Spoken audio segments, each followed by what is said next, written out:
Hello everyone. तो हमारा आज का टॉपिक है एंगल्स या कोण।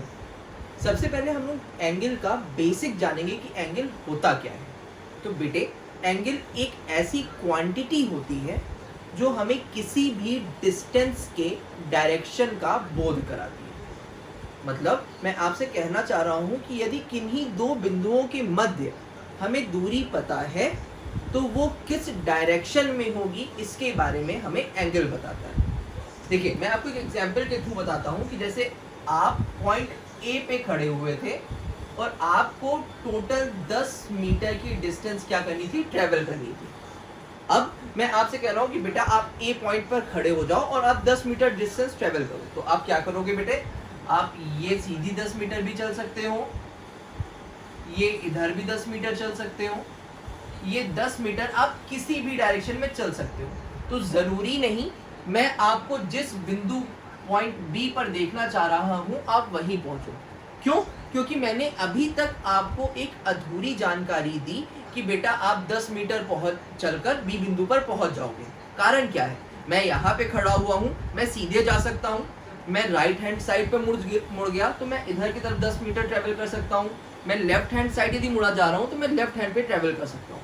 तो जब तक मुझे डिस्टेंस जो ट्रेवल करनी है उसकी डायरेक्शन नहीं पता होगी तब तक हम एक एग्जैक्ट लोकेशन पर नहीं पहुंच पाएंगे। तो यहाँ पर जो डायरेक्शन होती है वो हम लोग हमेशा एंगल के थ्रू रिप्रेजेंट करते हैं। अब जैसे मैं आपसे कह रहा हूँ कि बेटे आप पॉइंट ए पर खड़े हो और आप 45 डिग्री चल के पॉइंट बी पे पहुंच जाओ 10 मीटर डिस्टेंस ट्रेवल करके। तो आपको पता है कि ये वाली लाइन आपकी क्या है, 0 डिग्री वाली लाइन है और आपने क्या किया, 45 डिग्री का एक एंगल बनाया और आप इस पे 10 मीटर चल दिए। तो अब आप एग्जैक्टली पॉइंट बी पर पहुंच जाओगे। यहाँ पे मेरा आपसे कहने का मतलब क्या था कि बेटा मुझे यदि एक पॉइंट से किसी दूसरे पॉइंट को रीच करना है या वहां पर पहुंचना है तो मुझे डिस्टेंस के साथ साथ हमेशा डायरेक्शन की भी जरूरत पड़ेगी। ठीक, और ये डायरेक्शन हम लोग बेटा किसके थ्रू रिप्रेजेंट करते हैं, हमेशा एंगल्स के द्वारा रिप्रेजेंट करते हैं। चलिए, ये तो था एंगल का बेसिक कि एंगल होता क्या है। मैं आपको नोट डाउन कराता हूं बेटा एंगल होता क्या है। एंगल बेटा आप नॉर्मल लैंग्वेज में कह दो कि एंगल क्या होता है, डायरेक्शन होती है। एंगल क्या होती है बेटा, डायरेक्शन या किसी भी वस्तु की या क्वांटिटी की दिशा होती है। अब मैक्सिमम एंगल कितना हो सकता है ये बात देखिएगा, समझिएगा कि जैसे ये क्या है, कोई पॉइंट है O और ये एक लाइन है, ये एक क्या है बेटे, लाइन है OA। अब मैं क्या करूं, जैसे मैंने यहां से चलना शुरू किया, ये 0 डिग्री है, मैं पूरा एक सर्किल घूम जाऊं यदि तो मैं फिर से उसी पॉइंट पर पहुंच जाऊंगा बेटा जहां से मैंने शुरू किया था। मैं आपसे क्या कह रहा हूं कि यदि मैंने किसी पॉइंट से चलना शुरू किया और यदि मैं उसी पॉइंट पर वापस आया जा रहा हूं तो इसका अर्थ है मैंने 0 से 360 डिग्री का रोटेशन किया। क्या मैंने आपसे बताया कि यदि मैं जिस पोजीशन से अपनी गति शुरू कर रहा हूं उसी पोजीशन पे अपनी गति को खत्म करूं तो इसका ये मतलब है कि मैंने टोटल 360 डिग्री का एक रिवॉल्यूशन लिया, एक घुमाव लिया। तो इससे हमें क्या समझ में आता है बेटे, इससे हमें क्या समझ में आता है कि किसी भी कंडीशन में जो मिनिमम एंगल, मैंने आपसे क्या कहा, मिनिमम एंगल मतलब न्यूनतम कोण जो होगा वो क्या होगा बेटे, न्यूनतम कोण क्या होगा बेटे, 0। न्यूनतम का मतलब जो सबसे कम मान हो सकता है किसी भी कोण का वो क्या होगा, 0। और मैक्सिमम एंगल क्या हो सकता है बेटे,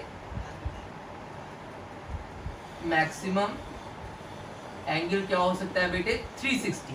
देखिए हम लोगों ने यहीं से चलना शुरू किया और यहीं पे आके खत्म कर दिया। तो 0 से चलना शुरू किया था और 360 पे आकर खत्म कर दिया।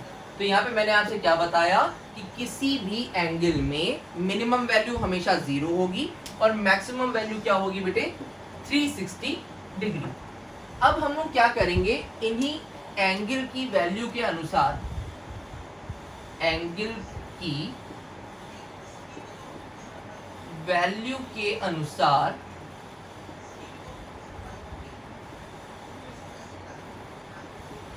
क्या करेंगे, हम लोग टाइप्स ऑफ एंगल पढ़ेंगे। टाइप्स ऑफ एंगल पढ़ेंगे। अब देखिए हम लोगों के पास मिनिमम वैल्यू कितनी है 0 और मैक्सिमम वैल्यू कितनी है बेटे 360। तो मैं इसको क्या करता हूं, देखिए मैं इसको कुछ पार्ट्स में बांटता हूं कि यदि मेरा जो एंगल है वो 0 से 89 डिग्री तक है तो वो एंगल क्या कहलाता है बेटे, हमेशा न्यून कोण, या इसको इंग्लिश में कहते हैं एक्यूट एंगल। यदि एंगल की वैल्यू बेटे क्या है 90 डिग्री है तो उसको हम लोग क्या कहते हैं, समकोण, या क्या कहते हैं बेटे, राइट एंगल डन। अब यदि एंगल की वैल्यू बेटे 91 से 180 या 179 तक है, 180 हम लोग कंसीडर नहीं करते हैं, 179 तक लेते हैं, तो ये वैल्यू होती है बेटे अधिक कोण। इसको हम लोग क्या कहते हैं बेटे, अधिक कोण। इंग्लिश में से हम लोग क्या कहेंगे बेटे, ऑब्ट्यूज एंगल। क्या कहते हैं बेटे, ऑब्ट्यूज एंगल। अब इसके बाद यदि 180 डिग्री की हम लोग बात करें, 180 डिग्री क्या होती है, इसको हम लोग कहते हैं सरल कोण। क्या कहते हैं, सरल कोण, या इंग्लिश में हम लोग इसे बोलते हैं क्या, स्ट्रेट एंगल।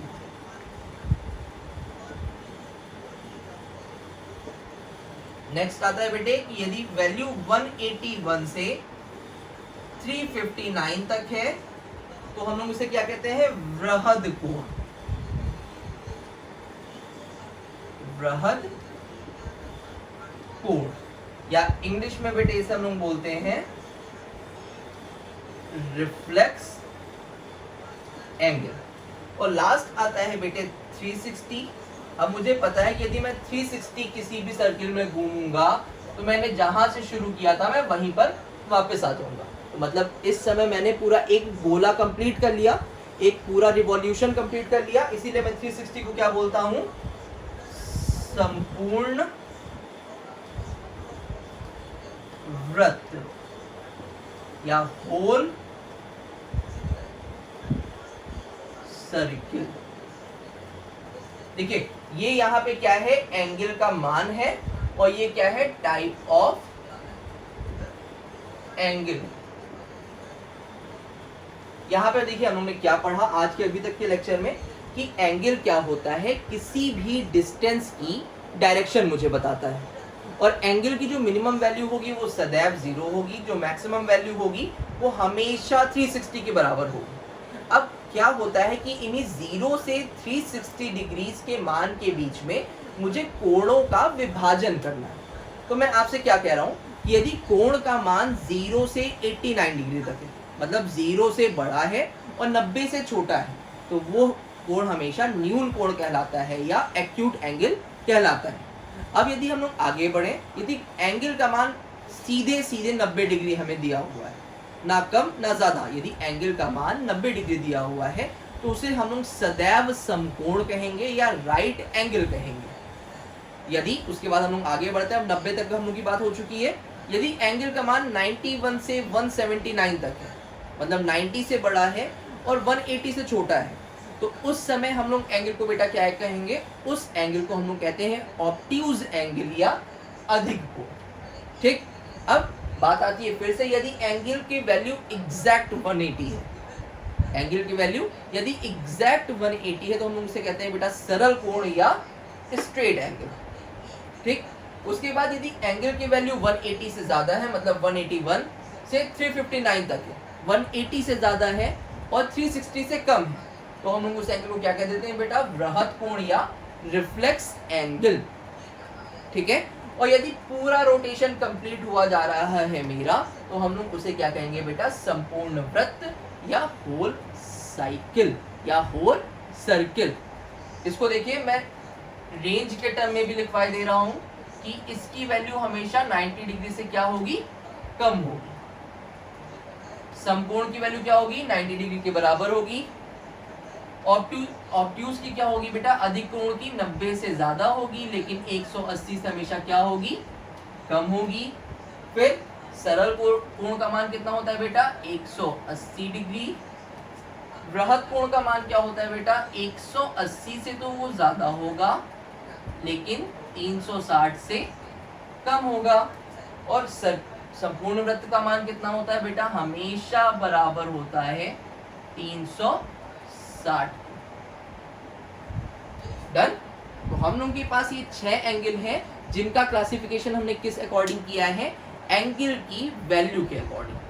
एंगल की मिनिमम वैल्यू 0 डिग्री थी, मैक्सिमम वैल्यू 360 थी, जिसके अकॉर्डिंग हम लोगों ने एंगल्स को 6 पार्ट में डिवाइड किया। कौन कौन सा, acute angle, right angle, obtuse angle, उसके बाद स्ट्रेट एंगल, फिर रिफ्लेक्स एंगल, फिर होल सर्कल या न्यून कोण, सम कोण, अधिक कोण, सरल कोण, फिर वृहत कोण, फिर संपूर्ण। ये 6 एंगल हैं और इन्हीं 6 एंगल्स पे हम लोग अपनी पूरी ज्योमेट्री के एंगल्स को क्लासिफाई करते हैं। तो बेटे हम लोगों के पास अभी तक बेसिक ज्योमेट्री में एंगल ड्रॉ करने के लिए एक इक्विपमेंट होता था या एक उपकरण होता था जिसे हम लोग प्रोटेक्टर या चांदा कहते थे।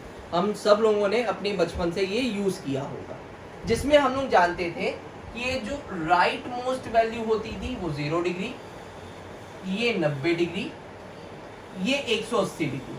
मैक्सिमम हम लोगों ने आधा चांदा ही यूज किया है, ये वाला चांदा ही यूज किया होता है।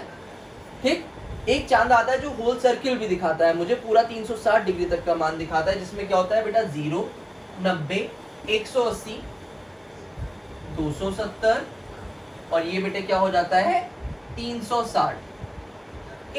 ये जो मैंने 2 रेखाएं बनाई हैं, ये घड़ी और ये बेड़ी, इस सिस्टम को हम लोग क्या कहते हैं बेटे, इस सिस्टम को हम लोग कहते हैं चतुर्थांश। ठीक है, इस सिस्टम को हम लोग क्या कहते हैं, चतुर्थांश प्रणाली कहते हैं। अब इसमें मैं आपको दिखा रहा हूं कि यदि मेरे चांदे में कुछ मान होगा तो वह किस प्रकार का कोण प्रदर्शित करेगा। देखिए मैंने आपसे कहा था कि 0 से बड़ा हो यदि एंगल और 90 से छोटा हो, तो मेरा बेटा कौन सा वो होगा कोण, वो होता है बेटा यहां पर न्यून कोण। मान कितना था बेटा इसका, 0 से बड़ा और 90 से छोटा।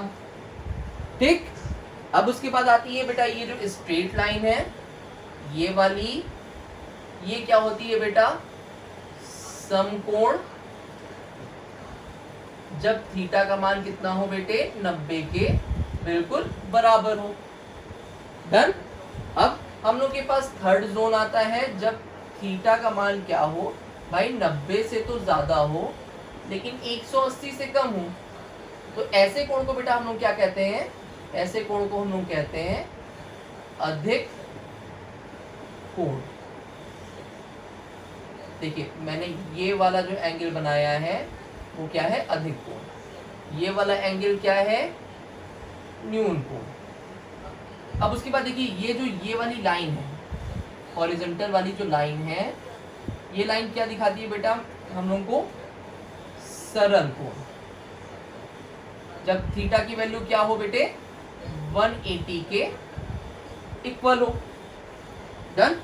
अब उसके बाद 180 से ज्यादा और 360 से कम, ये पूरा नीचे का जो पोर्शन होता है, मैं लिख के दे रहा हूं, यदि थीटा की वैल्यू 180 से कम है और 180 से ज्यादा है और 360 से कम है, तो ये जो एंगल होता है बेटा, ये मेरा कौन सा एंगल होता है, वृहद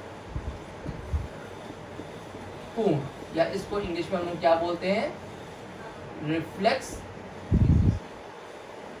एंगल। और जब ये पूरा सर्कल कवर करके मेरा एंगल यहां पहुंचता है इस लाइन पे, तो इसको हम लोग क्या कह देते हैं, होल सर्किल। जब थीटा की वैल्यू क्या हो बेटा, 360 डिग्री के बराबर। तो ये देखिए हम लोगों ने क्या किया है, एक कोऑर्डिनेट सिस्टम में, चतुर्थांश प्रणाली में या कोऑर्डिनेट सिस्टम में क्या किया है बेटे, एंगल के डिवीजन को या क्लासिफिकेशन को रिप्रेजेंट किया है। अच्छा, एक बहुत मैं आपको फ्रैंक एडवाइस देना चाहूंगा यहाँ पे कि इससे कोई फर्क नहीं पड़ता कि आप हिंदी मीडियम के हैं या इंग्लिश मीडियम के हैं, आप दोनों ही टर्म्स तैयार करिए, क्योंकि एट लास्ट आपका मोटिव हाई स्कूल पास करना या इंटर पास करना नहीं है। आपका मेन मोटिव ये है कि आप हाई स्कूल, इंटर या ग्रेजुएशन करने के बाद किसी एक ठीक ठाक रेप्यूटेड ऑर्गेनाइजेशन में जॉब कर सकें। तो उसमें आपका पेपर पैटर्न किस अकॉर्डिंग सेट हो रहा है, आपके टर्म्स किस लैंग्वेज में आ रहे हैं, ईदर इंग्लिश और हिंदी, तो आप दोनों ही चीज़ों के लिए तैयार रहें। जैसे मैंने क्या कहा था, न्यून कोण को हम लोग क्या कहते हैं बेटा, हमेशा याद रखिए, न्यून कोण को हम लोग क्या कहते हैं, एक्यूट एंगल। राइट एंगल कहते हैं किसको बेटा, समकोण को। हम लोग अधिक कोण को क्या कहते हैं बेटे, ऑब्ट्यूज एंगल। सरल कोण को क्या कहते हैं बेटे, स्ट्रेट एंगल। बृहद कोण को क्या कहते हैं, रिफ्लेक्स एंगल। और संपूर्ण वृत्त को क्या कहते हैं, होल सर्कल। डन।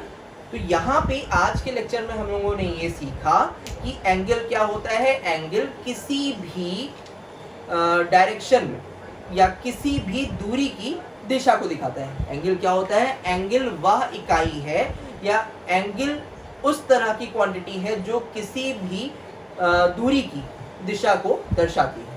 हम बिना एंगल के किसी भी एक एग्जैक्ट पोजीशन पे नहीं पहुंच सकते हैं। सपोज करिए आपके सामने फेस पर कोई 10 मीटर दूरी पे आपसे बैठा हुआ है और आपसे केवल ये कहा जाए कि आपको 10 मीटर चलना है, तो आप तो किसी भी डायरेक्शन में चल सकते हैं ना। आप कभी भी अपनी एग्जैक्ट पोजीशन पे नहीं पहुंच सकते जब तक आपको डायरेक्शन के साथ साथ या डिस्टेंस के साथ साथ डायरेक्शन ना दी। डन। हम लोग ने सबसे पहले एंगल जाना, क्या होता है, एंगल बेसिक डायरेक्शन होती है। फिर टाइप ऑफ एंगल जाने, किसके बेसिस पे, 0 से 360 के बीच में उनकी वैल्यू के अनुसार। यदि 0 से बड़ा है और 90 से छोटा है तो न्यून कोण, 90 है तो सम कोण, 90 से ज्यादा 180 से कम है तो अधिक कोण, 180 है तो सरल कोण, 180 से ज्यादा है 360 से कम है तो बृहद कोण, और 360 है तो सरल। होपिंग आपको ये वीडियो या ये कॉन्सेप्ट समझ में आया होगा। सो प्लीज़ हमारे चैनल को सब्सक्राइब कीजिए और इस वीडियो को ज़्यादा से ज़्यादा लोगों तक शेयर कीजिए। Thank you so much.